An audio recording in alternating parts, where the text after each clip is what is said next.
Oye, Andrés, y pensemos, ok, ya nos compraron la idea de que dos cofundadores, por lo menos, una persona que venda, una persona que construya. ¿En qué hay que fijarse? Si eres ya sea un perfil o el otro, hagámoslo, digamos, un cofundador no técnico que está buscando un técnico, digámoslo, lo general de buscar en un cofundador, ¿qué dirías que es? Y quizás ahora podemos irnos por las ramas de, ok, si es técnico, ¿qué hay que buscar? Si no es técnico, ¿qué hay que buscar en esa persona?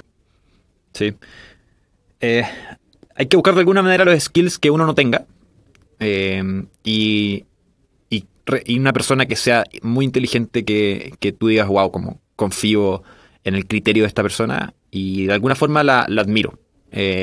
Si logras generar tener esa sensación con la otra persona, yo creo que hay una buena probabilidad de que funcione.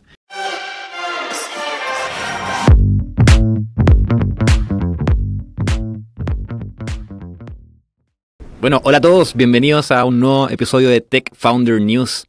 Me acompaña acá Roger Rea, Visiting Partner en Platanus Ventures, y yo soy Andrés, Partner en Platanus Ventures. En este podcast hablamos de temas que son relevantes para los fundadores de startups tecnológicas. Pueden ser noticias de la semana, pueden ser algunos temas que puedan servir para que los founders puedan tomar decisiones mejores, que no necesariamente están relacionados con un tema de la semana. De hecho, vamos a partir hablando con el tema de los cofundadores, cómo evaluar, incorporar un nuevo cofundador, en qué fijarse, cómo pensar en un cofundador técnico, por ejemplo. Y luego nos vamos a ir un poco a las noticias de la semana, a hablar un poco de lo que pasó con Microsoft, que hubo muchas noticias relacionadas a Microsoft y OpenAI principalmente. Y después, finalmente, vamos a hablar un poco de la inversión. Salieron algunos números de Crunchbase de la inversión en Latinoamérica durante el año pasado, así que vamos a estar hablando un poco de eso. Bueno, Roger, ¿por qué crees que es importante tener un cofundador al crear tu startup? Bueno, de todas las startups, lo que la historia de las startups nos enseña es que son muy pocos los casos de los y las fundadoras que generan startups de miles de millones de dólares siendo solo founders, ¿no? Y esto es algo que nos damos mucho cuenta en Platanus Ventures. No sé si es un tema de ego, no sé si es un tema de impotencia, de no buscar un cofundador, pero encontrar un cofundador es uno de los, yo creo que aspectos que pueden mejorar sustancialmente la probabilidad de éxito de una startup.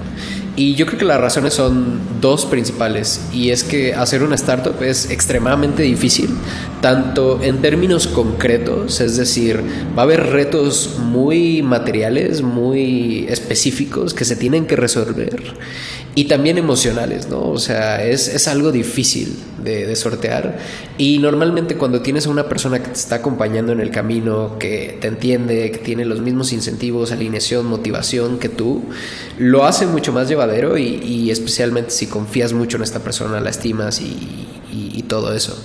Entonces, esa es por una parte. Y la otra es que el output de dos personas que son de muy buena calidad siempre va a ser superior al de una sola persona, ¿cierto? Y normalmente los equipos early stage solo son los cofundadores, a veces solo tienes fondeo para los cofundadores, y cuando eres solo una persona y no tienes tal vez incluso si tuvieras todos los skills, probablemente vas a necesitar un equipo para lograr el nivel de output que necesitas para hacer despegar una empresa. Entonces yo diría que esas son las dos razones principales. Sí, yo creo que algo que se subestima normalmente es la importancia de ese apoyo emocional al construir una empresa. Y tiene que ser, o sea, no se puede replicar ese apoyo emocional en alguien que no es co-founder. O sea, ese apoyo realmente es difícil generarlo si es que la otra persona no es co-founder.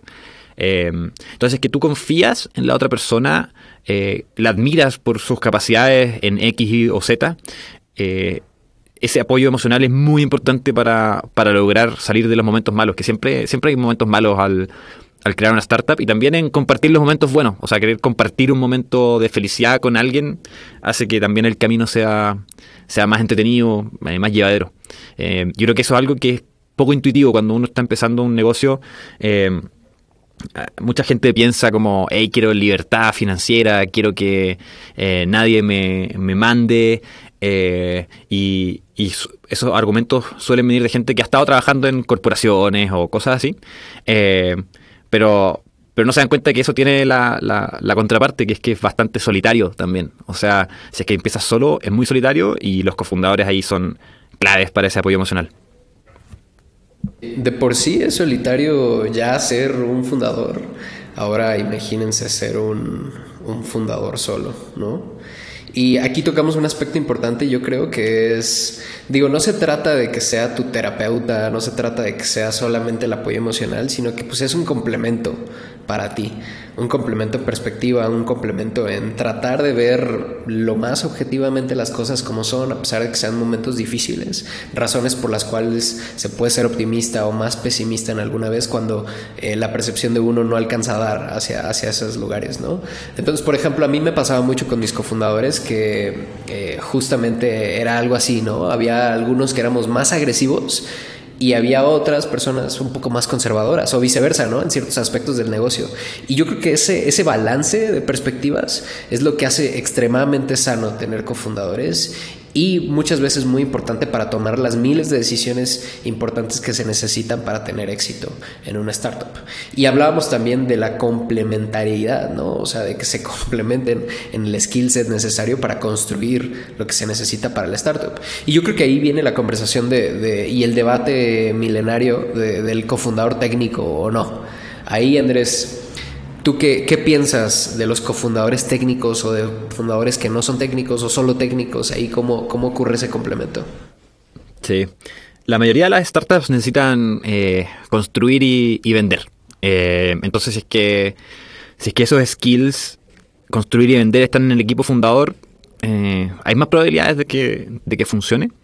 Entonces, el cofundador técnico va a apoyar la parte de construir, ¿cierto? Como va a construir el producto en las primeras etapas, va a poder iterar muy rápido, la startup va a poder tener costos más bajos porque conseguir a ese cofundador técnico espectacular sería muy caro si es que no es cofundador. O sea, la forma de atraer a un cofundador técnico de primer nivel, probablemente la mejor forma sea dándole equity, haciéndolo co-founder en partes iguales o en partes muy similares, porque su alternativa y su costo de oportunidad es muy alto y probablemente lo único que lo va a motivar es crear algo que sea suyo y propio. Entonces, el cofundador técnico es clave porque te ayuda a construir y bueno, pero también hay que pensar en el otro cofundador, ¿cierto? Que es el que vende, que usualmente se da así, usualmente se da que es un cofundador no técnico que está buscando un técnico que se sume a la startup. Y los dos perfiles son necesarios al final. Se da mucho más, curiosamente, que son fundadores no técnicos que están buscando a técnicos y eso se debe a una razón muy simple, que hay muy pocos fundadores técnicos, muy pocas personas con las capacidades técnicas. Tenemos un déficit espectacular a nivel global de personas técnicas, ¿cierto? Entonces muchas veces por eso es un gran plus cuando un equipo tiene estos sets complementarios, porque al final del día tiene razones muy concretas por las cuales te ayuda a tener mayor probabilidad de éxito. Las que yo diría, por ejemplo, que son más importantes es, no nos malinterpreten, un emprendedor o emprendedora que no es técnico y quiere hacer un negocio, muy probablemente puede hacerlo, puede lograrlo, puede hacerlo con herramientas no code y puede ser un buen negocio, pero si están persiguiendo la vía del venture capital y pretenden construir una empresa de más de $1,000 millones en valuación, entonces necesitas hacer algo que realmente te permite elevar las probabilidades de eso. Y eso muchas veces implica una empresa tecnológica, una empresa de software, una empresa altamente técnica, donde los desafíos que se van a tener para lograr eso, dado que es una empresa que va a tener un valor tan grande, no puede ser una oportunidad tan obvia o tan simple de ejecutar. Muchas veces implica este tipo de retos. Y ahí es cuando tener a un cofundador técnico o una cofundadora eleva mucho las ventajas. ¿Por qué? Porque si tiene los incentivos que tiene el otro cofundador o la otra cofundadora, pues entonces seguramente se va a poner la camiseta y le va a echar todas las ganas para que realmente se logren superar esos obstáculos. Sí, yo creo que ahí está la clave. O sea, la probabilidad de éxito aumenta. O sea, de que se puede un cofundador no técnico crear una empresa gigante, se puede, pero las probabilidades aumentan si es que tienes un cofundador técnico. Justo ayer entrevistamos a Deepak Chugani de nuevo cargo para el Build Sprint y él es un cofundador no técnico que empezó su startup solo. Pero él está muy consciente de que necesitaba, y siempre estuvo muy consciente de que necesitaba un cofundador técnico. Le costó mucho y empezó sin él y tuvo tracción sin él, pero eventualmente lo incorporó porque sabía de esa importancia. Entonces se puede empezar solo, pero usualmente se puede llegar más lejos y tener más probabilidad de éxito si es que tienes un cofundador técnico dentro del equipo. Además, yo creo que hay dos razones por las que es importante tener un cofundador técnico, y es que se necesita mucho tiempo de construcción y mucho tiempo de iteración, y cuando hay alguien que siente algo como propio, un cofundador técnico lo siente como propio porque tiene un porcentaje importante de eso, y de eso va a depender el éxito de esto y sus potenciales futuros ingresos. Es mucho más probable que alguien un domingo o un sábado por la noche esté programando, iterando, construyendo, si es que es suyo, a que si no es suyo. Puede ser que sí lo haga si es que no es suyo. Hay gente que tiene esa característica, que es muy trabajólica, pero es mucho más probable y lo va a hacer con mucho más pasión y con mucho más intención realmente, si es que es suyo. Y si es que no es suyo, bueno, es más difícil. Oye, Andrés, y una pregunta típica aquí. Nos dicen mucho, ok, nuestro CTO no es cofundador, pero sí tiene equity. ¿Qué dirías en esos casos? ¿Crees que se puede lograr esa sensación o ese sentido de pertenencia de que es suyo en esos casos? Yo creo que es más difícil, principalmente porque no todo, o sea, si es que tiene un 5%, por ejemplo, obviamente es mejor que nada, pero el CTO quiere sentir algo como suyo, y quiere, yo creo, o sea, esto es lo que a mí me gustaría sentir, y quiere sentir que su decisión, que su voz tiene un peso similar a la del resto, porque su voz es la de la tecnología, y la voz de la tecnología, bueno, es clave en un emprendimiento tecnológico. Si es que la tecnología no tiene el peso suficiente en las decisiones que se toman, yo al menos no me sentiría con ese nivel de ownership, sentiría bastante frustración muchas veces. Algunos podrían decir que no, sí, igual consideramos su opinión y la tomamos como un igual, pero la verdad es que mientras no sienta ese rol de co-founder de forma muy interna, no se va a sentir realmente escuchado y va a tener menos iniciativa probablemente en tomar decisiones que son importantes para el negocio. Y yo creo que ahí entra mucho lo que tiene que ver con el incentivo no técnico, ¿no? De hecho, muchas de las cosas que yo aprecié en mi startup es que la persona que normalmente se encargaba de las partes técnicas muchas veces opinaba de manera bastante acertada e interesante sobre temas no técnicos, ¿no? O sea, sobre otras implicaciones del negocio que podían ser. Entonces ahí entra un poco de en qué fijarse en los fundadores también. No solo quieres que sea una persona extraordinaria, técnicamente muy talentosa, hablando específicamente de este tipo de cofundador, sino también que verdaderamente valores su juicio para muchas otras cosas. Recordemos que tus cofundadores van a estar en tu board una vez que levantes una price round, van a acompañarte a lo largo de la vida de la startup y muchas veces los roles van a cambiar y es muy importante eso, ¿no? O sea, no solo estás buscando una persona que te logre desarrollar la tecnología, que sea rápido, que sea muy buena programando, estás buscando un socio y un socio debe de ser un socio en toda la extensión de la palabra. Sí, o sea, debes poder confiar en su criterio para muchas cosas. O sea, si es que no logras confiar en su criterio, va a ser difícil que se genere esa relación de confianza necesaria para poder delegar trabajo, delegar decisiones. Entonces, lo que dice Roger es muy cierto, que esa confianza es clave. Uh-huh. Oye, Andrés, y pensemos, ok, ya nos compraron la idea de que dos cofundadores, por lo menos, una persona que venda, una persona que construya. ¿En qué hay que fijarse? Si eres ya sea un perfil o el otro, hagámoslo, digamos, un cofundador no técnico que está buscando un técnico, digamos, lo general de buscar en un cofundador, ¿qué dirías que es? Y quizás ahora podemos irnos por las ramas de, ok, si es técnico, ¿qué hay que buscar? Si no es técnico, ¿qué hay que buscar en esa persona? Sí. Hay que buscar de alguna manera los skills que uno no tenga. Y una persona que sea muy inteligente, que tú digas, wow, como confío en el criterio de esta persona y de alguna forma la admiro. Si logras tener esa sensación con la otra persona, yo creo que hay una buena probabilidad de que funcione.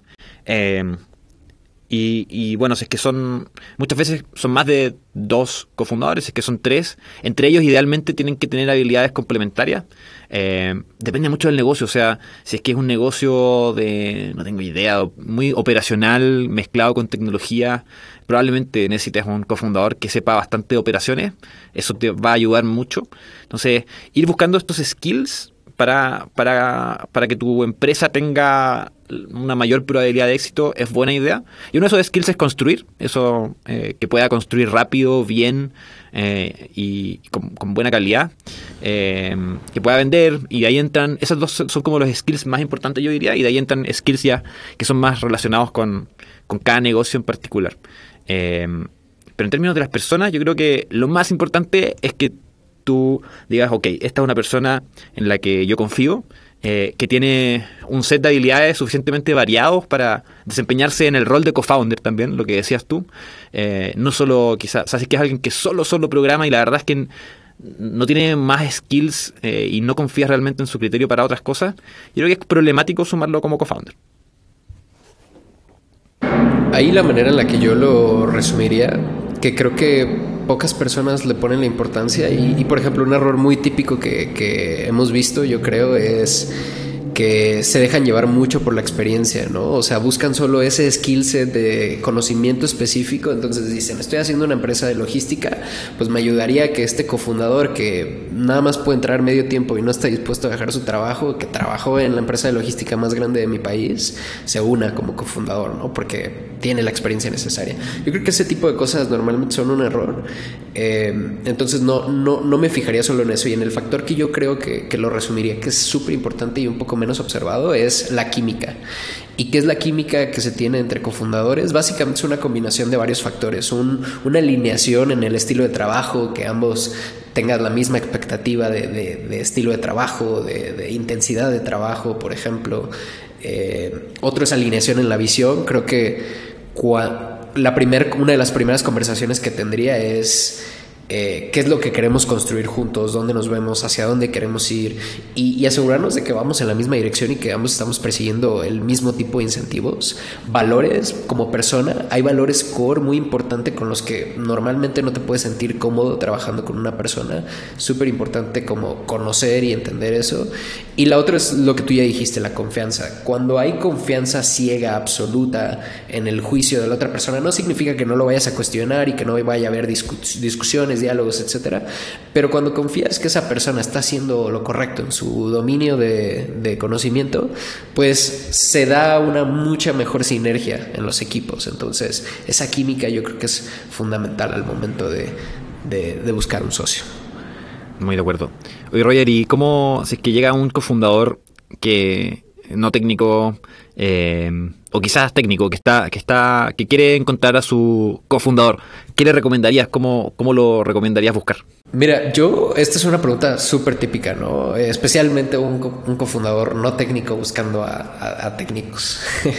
Ojalá que los computines que nos están escuchando nos digan aquí dónde pasan la mayoría de su tiempo, dónde los pueden encontrar, así mejoramos nuestro juicio. Pero yo lo que he visto que funciona mejor, dado la importancia de esta decisión, dado que no solo estás buscando a alguien que desarrolle tu producto, sino verdaderamente un socio, es ir por capas, ¿no? Un poco como funciona LinkedIn. Primero empiezas por quién conoces tú realmente, con quiénes has trabajado, a quiénes conoces tal vez de la universidad o algo así, con quienes ya tienes una perspectiva buena de cuáles son sus valores, de cuál es su estilo de trabajo, cuál es su talento, cuál es su skill set y cómo te podrían complementar, y empezar por ahí. Y una vez que agotas esa capa de relación, entonces vas a la siguiente, que sería en LinkedIn como tus conexiones de segundo grado, ¿no? Ahí es ¿quién conoces que conoce, ¿no? O sea, ¿quién te podría presentar o referenciar a alguien en alguien que tú confíes mucho, que te va a presentar a una persona que es muy buena, que podría ser un muy buen fit contigo? Y una vez que ya agotaste esa segunda capa, vas a la tercera, que es las personas que no conoces. y es medio medio típico el error que empiezan al revés, ¿no? O sea, abren una convocatoria en LinkedIn y llega gente random a ver qué pasa o se mete en alguna comunidad o algo así. No necesariamente es un error, a lo que me refiero es que es más probable que pueda salir mal. Y lo que quieren es tratar de no perder tiempo en eso. Necesitan que esta decisión tenga mucha convicción, que tengan mucha confianza de que la persona que están eligiendo como socia idealmente no la tengan que cambiar, ¿no? A veces se da el caso en el que, pues por una u otra cosa las cosas no funcionan, pero es mejor tener mucha convicción en esa decisión desde el inicio para poner buenos cimientos hacia el futuro.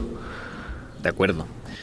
Otro error muy común que veo en esto es como alguien quiere empezar su negocio y conoce computines en los que confía mucho, con los que les gustaría asociarse, pero dicen, bueno, es que ya tiene trabajo, o ya está en Google, ya está en Facebook, ya está trabajando en una startup hace 2 años y ni siquiera lo contactan, ni siquiera le hablan de esto. Y yo creo que eso es un error porque existe la posibilidad de que esa persona esté esperando la oportunidad para iniciar su startup y si es que hay buena química entre ustedes, probablemente esa persona va a saltar a decirte que sí si es que tú te acercas con algo que le parece interesante, dado que ya confía en ti. Entonces, ese es un error muy común que veo. No hablar con estas personas que tú ya tienes confianza porque dices, bueno, ya está muy seguro allá en Google, en Facebook, ganando mucha plata. Y la verdad es que hay muchos que están esperando la oportunidad. Y si es que no llega a resultar con ellos, una muy buena alternativa que he escuchado es preguntarle a esas personas que tú ya confías, hey, dame 3 personas dame el nombre de las 3 personas más capaces que tú creas que tengan ese set de skills que estoy buscando. Entonces, en el fondo es como una delegación de la confianza. Si tú confías en ellos y ellos confían tremendamente en esas 3 personas, es probable que sean también buenas y empezar así. Y otra forma que he escuchado también para no dejarla en el tintero es trabajar en una startup de tecnología. O sea, si es que quieres empezar una startup algún día y no estás desesperado realmente por empezarla, anda a trabajar en una startup de tecnología, únete ahí, almuerza con computines, conócelos, entiende qué los motiva, haz conexiones. Y idealmente que no sea una empresa tan grande ya. O sea, si es que tiene más de 50 personas, yo creo que ya están muy separados los equipos. Tienen que ser startups más pequeñas en los que puedas compartir.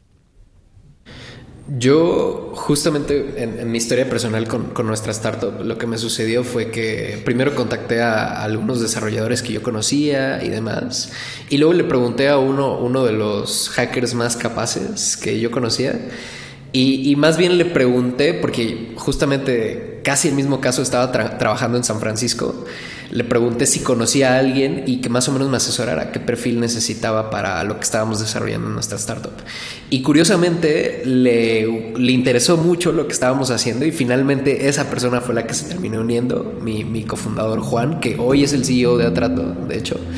Y al final pues es tomar esos riesgos, ¿no? Va a haber muchos nos, definitivamente muchas personas no vas a lograr convencerlas, no es fácil lograr convencer a personas extraordinarias que se unan a algo que va empezando donde no hay evidencia de éxito, pero es parte de la selección positiva que tienen los buenos fundadores, ¿no? Tienes que aceptar y tener mucha tolerancia a los nos que vas a recibir tanto de potenciales socios, de potenciales clientes y de potenciales inversionistas, y es parte del trabajo que hay que hacer como fundador. Sí, ahí probablemente esa persona que te diga que sí va a tener la tolerancia al riesgo también suficiente para ser fundador de startup. Muchas veces alguien que está trabajando en Google o Facebook o en alguna empresa tech de San Francisco súper famosa y que paga muy bien, va a tener un buen sueldo, y si es que esa persona decide salirse de eso para unirse a lo tuyo, es probable que tenga la vara de riesgo bien puesta para ser fundador, y si es que no lo hace porque cree que es muy arriesgado, probablemente no hubiese sido una buena opción de todas maneras. Ahora, Andrés, por último, ¿qué piensas de equipos con 3 o 4 cofundadores? ¿Son buenos, son malos? ¿Qué opinas? Sí, yo creo que depende del caso. He escuchado buenas historias con equipos que tienen 4 cofundadores y a veces he escuchado opiniones de que quizás es mucho. Algo que he escuchado a favor es que es más fácil relevarse en los roles. O sea, si es que hay, por ejemplo, hay 4 cofundadores y 2 de ellos son técnicos y uno de los técnicos se enferma o o se va de vacaciones, el otro puede relevarlo fácilmente y no queda en el fondo la startup con un déficit por ese tiempo o con nadie que sepa hacer el trabajo que estaba haciendo el otro. O si es que hay dos fundadores que son capaces de vender y el principal también se va de vacaciones, el otro lo puede relevar y así. Eso yo encuentro que es positivo. O sea, por ese lado funciona bien. Siempre hay que ir como equilibrando esto, porque las decisiones con más gente se vuelven más difíciles y también los incentivos se van diluyendo un poco. O sea, dos founders que tienen el 50% cada uno es bastante más que 4 founders que tienen el 25% cada uno, y las rondas se van diluyendo más y así. De acuerdo, creo que ese es un factor bastante importante, la parte de la dilución y de, pues al final del día, el incentivo económico que tienen los cofundadores. Creo que hay negocios muy específicos, los negocios tech-enabled, por ejemplo los fintech, que en nuestro caso, en la startup que fundé, fue extremadamente productivo y valioso tener a 3 cofundadores, porque había una persona que se enfocaba en toda la parte de levantar capital, ventas, otra persona en la tecnología, que es absolutamente importante, y otra en la parte de riesgos, crédito y operaciones, que también hay negocios con componentes muy importantes para esos y realmente tienen una relevancia similar a la tecnología y a la de ventas y demás. Entonces, cuando es un negocio de ese tipo, creo que vale mucho la pena complementarse y nuevamente volvería a eso, ¿no? Tienen que tener los skills complementarios. Creo que uno de los red flags importantes que nos ha tocado ver es cuando hay 4 cofundadores y tal vez uno o una de esas es un CFO, ¿no? Especialmente si están en etapa de idea. O es un rol así como Chief People Officer, ¿no? Que bueno, es un rol que es importante, pero tal vez no en una etapa en la que los cofundadores tienen 3 personas o menos. Entonces, súper importante considerar, yo creo, cuál es la definición del negocio que se está esperando y por qué se espera que sean importantes los skills de cada una de las personas que van a ser socias. Bueno, y ahora vamos a hablar de Microsoft. Microsoft es una empresa bien interesante, una empresa ya un poco vieja para los estándares tecnológicos, más o menos debe de andar rozando los 30 años, si no me equivoco, y ha dado mucho de qué hablar en las últimas 2 semanas, principalmente por los rumores que existen de que están por incorporar ChatGPT a su search, que es Bing. Que no mucha gente lo usa hoy, ojalá que eso les permita utilizarlo, pero también se espera que utilicen su infraestructura en Azure para prestar servicios o de los modelos de OpenAI, ChatGPT, etc.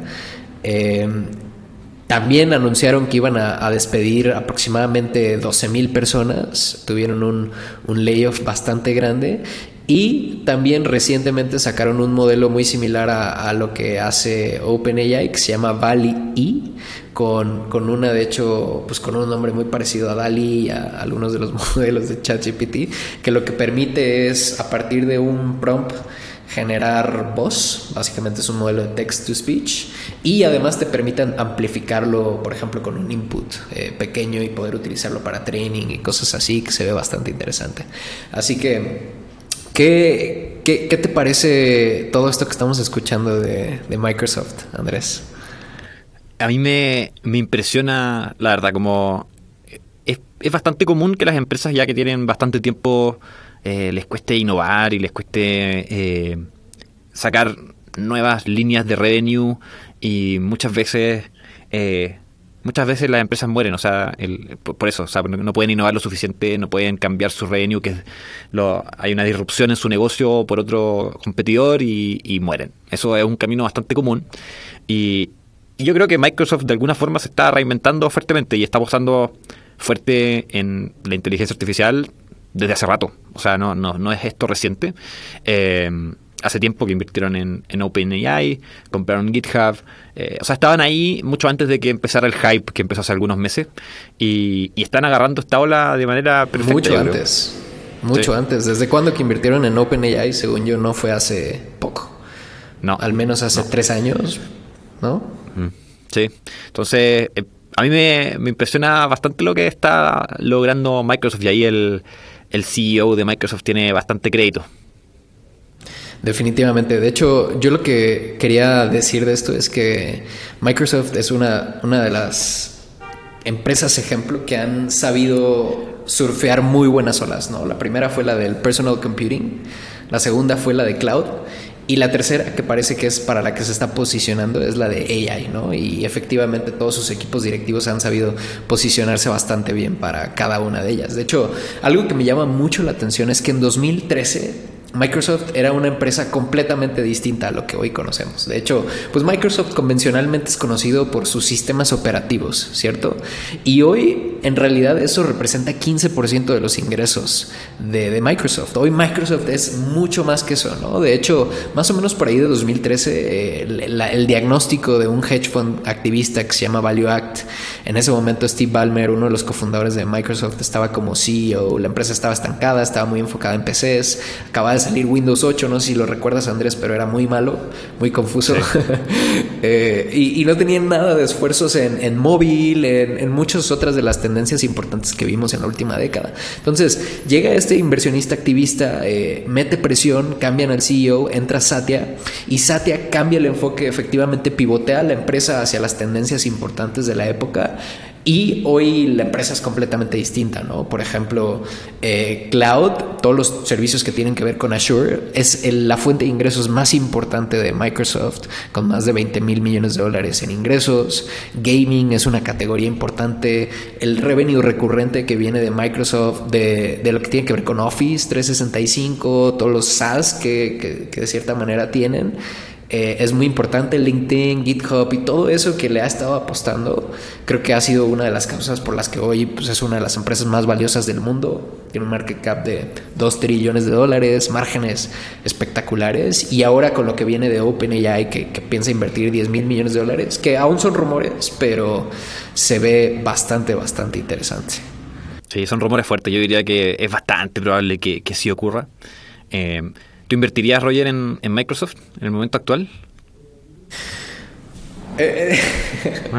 Es una pregunta complicada, ¿no? Yo creo que si estuviera buscando exposición en AI, definitivamente podría ser un muy buen index.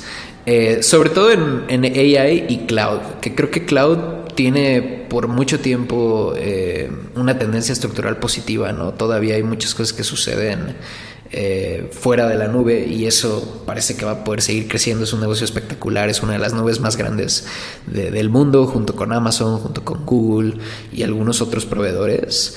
Y yo creo que esa es la manera en la que lo evaluaría, ¿no? Digo, no creo que pueda decir sobre mis estrategias de inversión a nivel patrimonial y demás, pero esa es la manera en la que pensaría si quisiera invertir en Microsoft. Como si estás bullish en esas tendencias, creo que es altamente probable que Microsoft pueda surfearlas bastante bien. Sí, de acuerdo. Yo también. Yo si es que quisiera exposición en AI, efectivamente sí invertiría en Microsoft. También en Nvidia probablemente, que hacen muchos de los chips y las GPUs para entrenar estos modelos de AI, de inteligencia artificial. Y sí, yo creo que invertiría en Microsoft. No lo hago porque no invierto en stocks particulares, pero si lo hiciera, probablemente sí invertiría.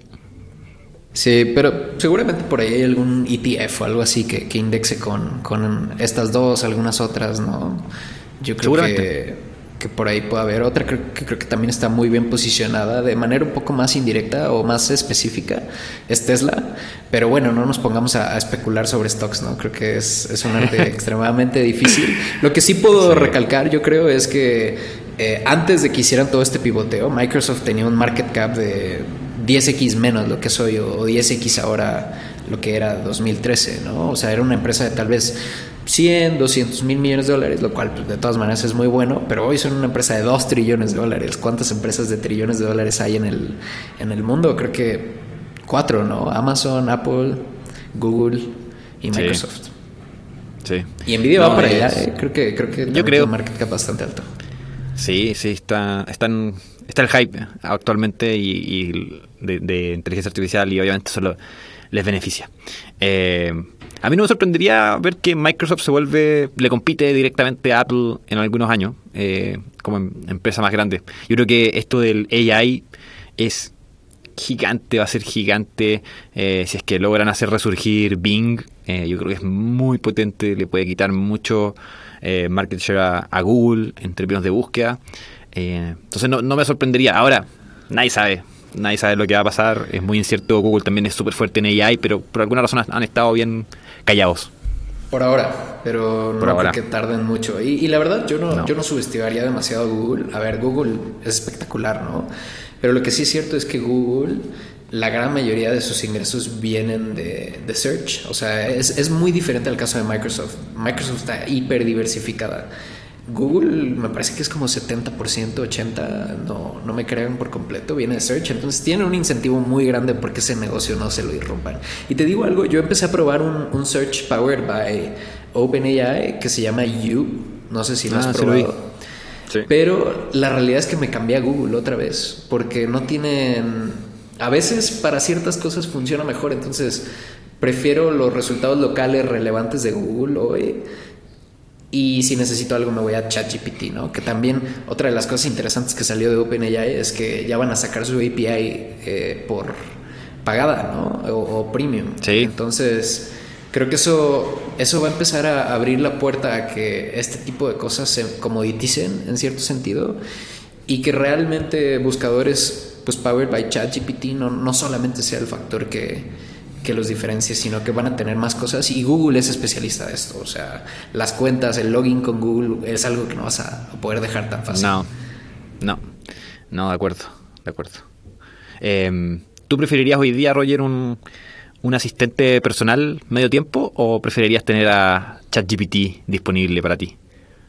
No, definitivamente. Si tuvieran las mismas capacidades que creo que hoy no las tienen de un asistente como tal, definitivamente me iría por ChatGPT por la simple razón de que no tengo que gestionar a una persona que tiene su propio arte y consume mucha energía, ¿no? Cuando hablas con una máquina sin sentimientos, le das comandos y solamente te hace caso porque está hecha para sí. hacerte caso, creo que lo hace más sencillo y más conveniente, ¿no? Pero yo sí creo en un futuro sci-fi en el que traemos un tipo AirPods y por ahí podemos negociar lo que queramos, recordatorios, lo que sea. Y eso es una versión hiper simplista de lo que mi percepción me alcanza a dar. Creo que por cómo va a evolucionar va a ser mucho más que eso.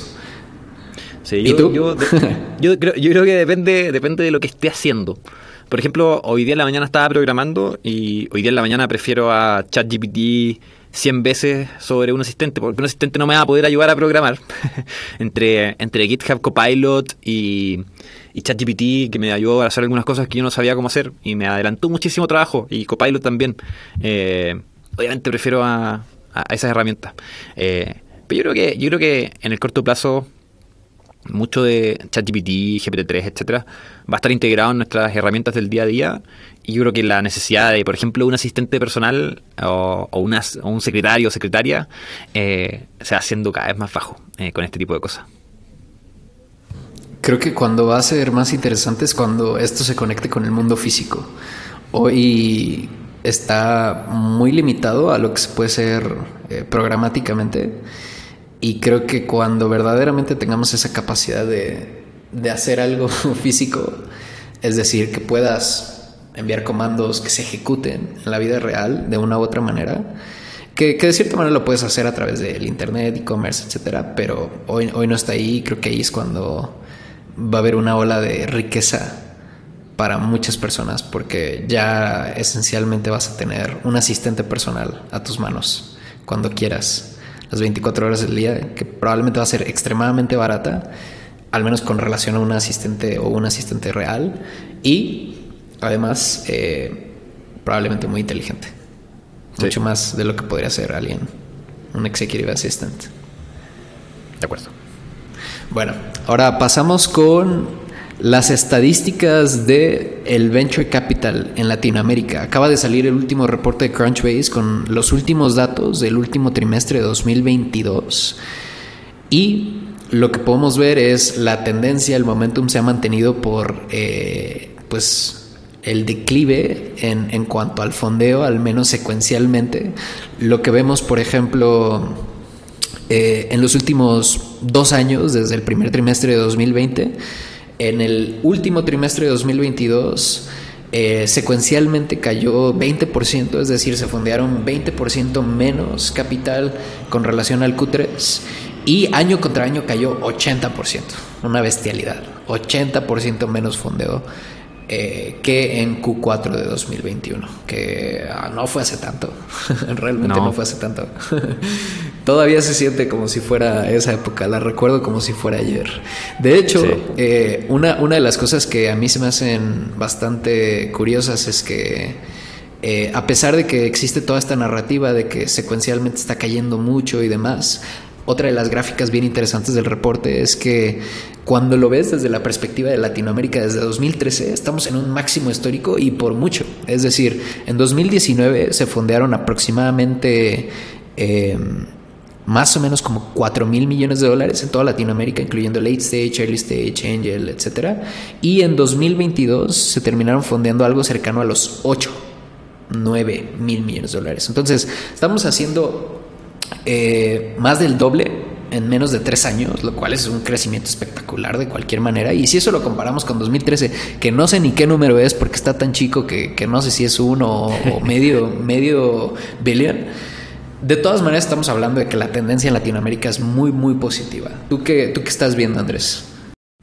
Sí, yo creo que 2021 fue una anomalía que hay que eliminar del mapa, que se puede en estos como análisis. Y si es que lo eliminamos del mapa, la verdad es que todavía sigue siendo muy auspicioso el tema de la tendencia de fondeo en Latinoamérica. Y yo creo que también esto está muy afectado por late stage. O sea, late stage suelen ser los montos más grandes de inversión. Y obviamente si es que late stage cae fuerte, todo cae fuerte porque es el que más capital mueve. Entiendo que igual en early stage, que es Series A, etcétera, y en seed también bajó, pero en menor medida que en late stage. Pero late stage es el que mueve más capital, entonces mueve todos los gráficos y los números de forma más evidente. Yo en lo que haría eco es en lo que dijiste al inicio, porque en realidad lo que yo he visto es que sí ha caído en casi las mismas magnitudes. Sin embargo, nuevamente nos estamos anclando todavía demasiado a 2021, pero también 2020, que fue cuando empezó toda la estimulación monetaria que provocó en cierta medida esto. Sí. Entonces, yo lo que diría es, debemos prácticamente olvidar los números de 2020, 2021, o por lo menos normalizarlos y enfocarnos en 2019, qué es lo que sucedía ahí. Y aún así, muchos fundadores nos están preguntando, oye, ¿cómo ves 2023? Todo está cayendo para fundraising, ¿vale la pena levantar ahorita o no? Y lo que les digo es, en realidad, si lo comparas con 2019 y hubieras empezado tu empresa en 2019, habrías tenido menos probabilidades todavía de levantar. Hoy hay más capital disponible, hay fondos con pólvora disponible para desplegarla. Entonces, creo que diría, es casi o incluso mayor la probabilidad de hoy levantar early stage que había en 2019. Así que hay muchas razones para ser optimistas. Si es que el fondeo, o sea, la cantidad de capital disponible, el número de inversiones, capital invertido, hubiese crecido de una forma un poco menos agresiva en 2020, 2021, estaríamos todos muy contentos porque habría una linda tendencia de crecimiento año a año. Y esta anomalía que ocurrió, yo creo que hace que los ánimos bajen, cuando en realidad a veces quizás no es tan necesario que bajen los ánimos porque la tendencia sigue siendo buena. A mí una de las cosas que me pasó en 2021 cuando salimos a levantar la serie A de nuestra startup y nuevamente viene con el punto en que nos anclamos demasiado en lo que fue 2020 y 2021, que era una anomalía, y es que salíamos a levantar y veíamos anuncios de que todos estaban levantando 20 millones, 15, 17 y demás, que normalmente eran los casos un poco más atípicos.